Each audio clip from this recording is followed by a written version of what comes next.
magiging dakila sila sa kaharian ng langit. Mabiyayang araw ng Miyerkules Kapanalig, kapistahan po ngayon ni San Bernabe, Apostol at Martir. Ito po si Sister Rose Agtarap ng Daughters of St. Paul para sa mabuting balita. Pagnilayan natin ang Ebanghelyo ngayon.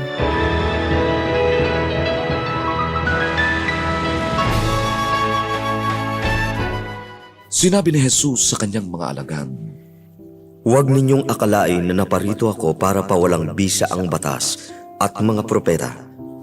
Naparito ako hindi para magpawalang bisa, kundi upang magbigay karapatan. At talagang sinasabi ko sa inyo, habang hindi nagbabago ang langit at lupa, hindi mababago ni isang kudlit o kuwit ng batas. Lahat ay matutupad. Kung may lumabag sa pinakamaliit na ipinag-uutos ng batas at magturo ng ganoon sa mga tao, ituturing din siyang pinakamaliit sa kaharian ng langit. Ngunit kung may magsasagawa at magtuturo ng mga ito sa mga tao, magiging dakila siya sa kaharian ng langit."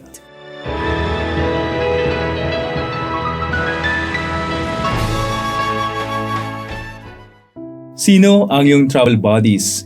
Sino sa mga kaibigan mo ang lagi mong isinasama sa iyong mga lakad?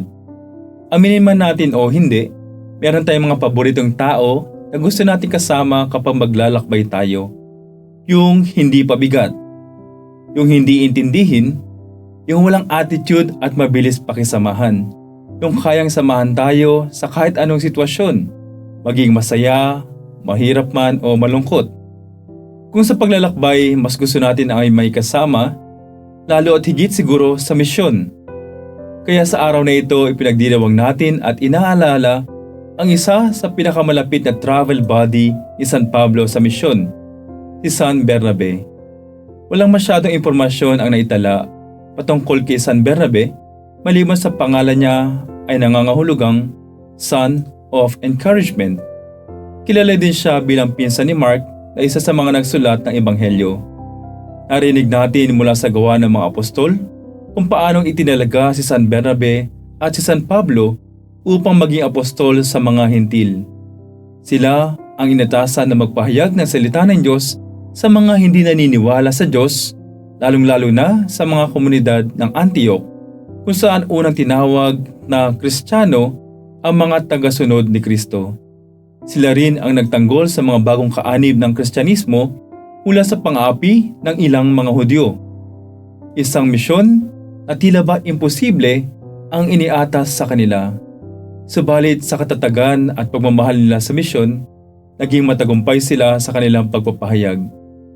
Marami ang nakakilala at sumampalataya kay Jesus dahil sa kanilang missionary journeys. Katulad ng sinasabi sa Ebanghelyo, ang pagpapahayag ng paghahari ng Diyos ang pangunahing misyon ng isang disipulo. At ito nga ang sinabuhay ni San Bernabe. Ayon sa tradisyon, namatay siya bilang isang martir dahil sa pagsaksi niya sa Ebanghelyo at kay Kristo. Nawa, katulad niya, maabot natin ang malalayong lugar at malalayong puso upang ipahayag si Kristo. Mga kapanalig, maraming salamat po sa inyong suporta sa aming misyon. Subscribe, like, share, and follow Paulines sa aming social media accounts. Patuloy po kaming ng inyong tulong upang maipagpatuloy ang programang ito. Maaari po ninyong ipadala ang inyong love offerings at donasyon sa aming donations channels. Makakaasa po kayo na kasamang lagi ang inyong mga intensyon at kahilingan sa aming panalangin araw-araw. Ito pong muli si Sister Rose na nag-aanyaya sa inyong manalangin. Panginoon, maraming salamat po sa kaloob mong panibagong araw para mahalin ka at ang aming kapwa. Lagi nawa akong maging matulungin at huwag kong baliwalain ang habag at pagmamahal na dumadaloy mula sa iyong sagradong puso. Mahal na puso ni Jesus, sinasamba kita. Mahal na puso ni Jesus, pinupuri kita. Mahal na puso ni Jesus, pinasasalamatan kita. Mahal na puso ni Jesus, minamahal kita. Amen.